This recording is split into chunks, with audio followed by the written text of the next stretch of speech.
नमस्कार। स्वागत है आपका इंडिया गेट टीवी पर। मैं हूं अजय सेठिया।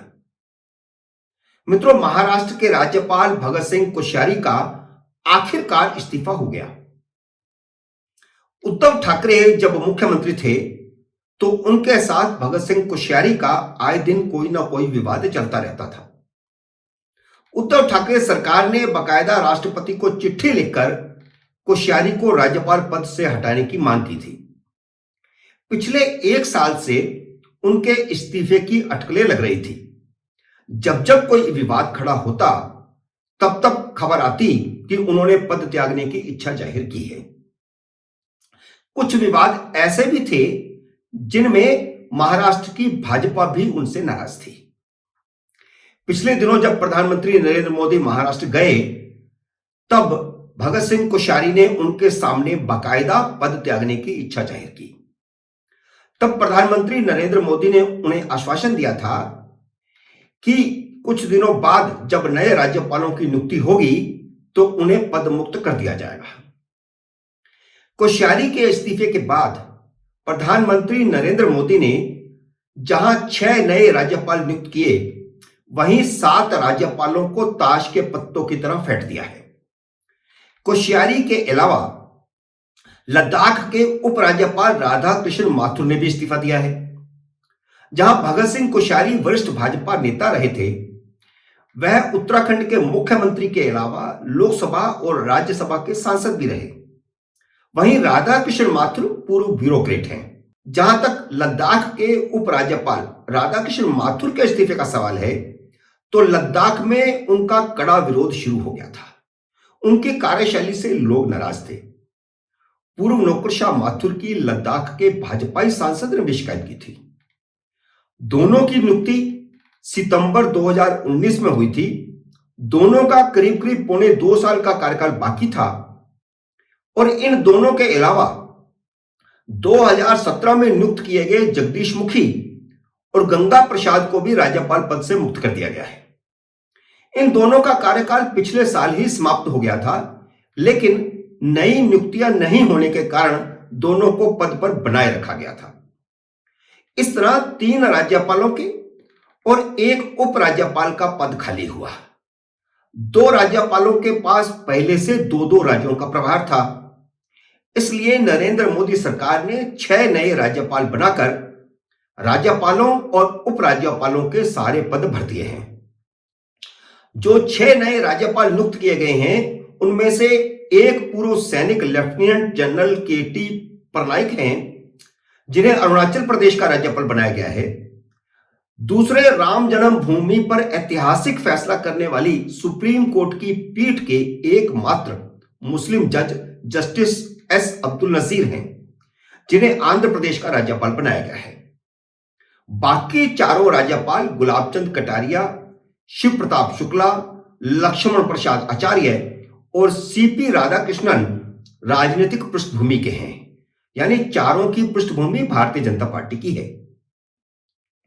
इसके अलावा 7 राज्यपालों को ताश के पत्तों की तरफ फेंटकर इधर से उधर कर दिया गया है, जिनमें सबसे चर्चित नाम छत्तीसगढ़ के राज्यपाल रमेश बैस का रहा, जिन्हें महाराष्ट्र जैसे बड़े राज्य की जिम्मेदारी दी गई है। 2 के रिटायर होने और 2 इस्तीफों के बाद 6 नए राज्यपालों की नियुक्ति हो गई है। अब किसी भी राज्यपाल के पास 2 राज्यों की जिम्मेदारी नहीं रही। ऐसा नहीं है कि मोदी सरकार के सिर्फ 1 राज्यपाल भगत सिंह कोश्यारी ही थे जिनका गैर भाजपा सरकार के मुख्यमंत्री के साथ विवाद चला हो। पश्चिम बंगाल के राज्यपाल जगदीप धनखड़ उन राज्यपालों में से एक थे जो सबसे ज्यादा विवादास्पद रहे।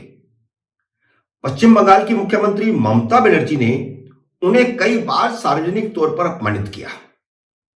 वह राज्यपाल के खिलाफ खुलेआम टिप्पणियां करती थी। विश्वविद्यालयों में उनके दौरों के समय उनके खिलाफ ऐसे जोरदार प्रदर्शन करवाए गए कि वह चांसलर होने के बावजूद विश्वविद्यालय में घुस भी नहीं सके। नरेंद्र मोदी ने उन्हें उपराष्ट्रपति बनाकर इसका इनाम भी दिया। जब धनखड़ को उम्मीदवार घोषित किया जाना था तो असम के मुख्यमंत्री हेमंत बिस्व शर्मा ने बीच बचाव करके मुख्यमंत्री और गवर्नर के को आमने सामने बिठाया, जिसका नतीजा यह निकला कि जब धनखड़ को उपराष्ट्रपति का उम्मीदवार बना दिया गया तो ममता बनर्जी ने विपक्ष के उम्मीदवार का समर्थन करने की बजाय चुनाव का बायकॉट करके धनखड़ को मौन समर्थन दे दिया। जिनके साथ उनका पूरे कार्यकाल में विवाद रहा, उनको ममता बनर्जी ने मौन समर्थन दिया। केरल के राज्यपाल आरिफ मोहम्मद खान, तमिलनाडु के राज्यपाल आर.एन. रवि और तेलंगाना की राज्यपाल डॉक्टर तमिलिसाई का अपने अपने मुख्यमंत्रियों के साथ अक्सर किसी न किसी मुद्दे पर विवाद होता रहा है। इससे पहले पुलिस पृष्ठभूमि की किरण बेदी सबसे ज्यादा विवादास्पद रही। उनका आए दिन पुदुचेरी सरकार के साथ विवाद होता था। विवाद के कारण उन्हें इस्तीफा भी देना पड़ा, बल्कि जब भाजपा की सरकार वहां आ गई तो भाजपा की सरकार के मुख्यमंत्री के साथ भी विवाद दिखाई देने लगा तो उन्हें पद से हटाने के लिए कह दिया गया। मुख्यमंत्रियों से टकराव लेने वाले मोदी सरकार के राज्यपालों में आरिफ मोहम्मद खान और भगत सिंह कोश्यारी को छोड़कर बाकी राज्यपालों या उपराज्यपालों का या तो राजनीतिक अनुभव बहुत कम था या वे राजनीतिक पृष्ठभूमि के ही नहीं थे। मोदी का ब्यूरोक्रेट्स को राज्यपाल और उपराज्यपाल बनाने का प्रयोग तो पूरी तरह विफल रहा है। इस समय तमिलनाडु और तेलंगाना के राज्यपालों ने अपनी गरिमा को भी खो दिया है।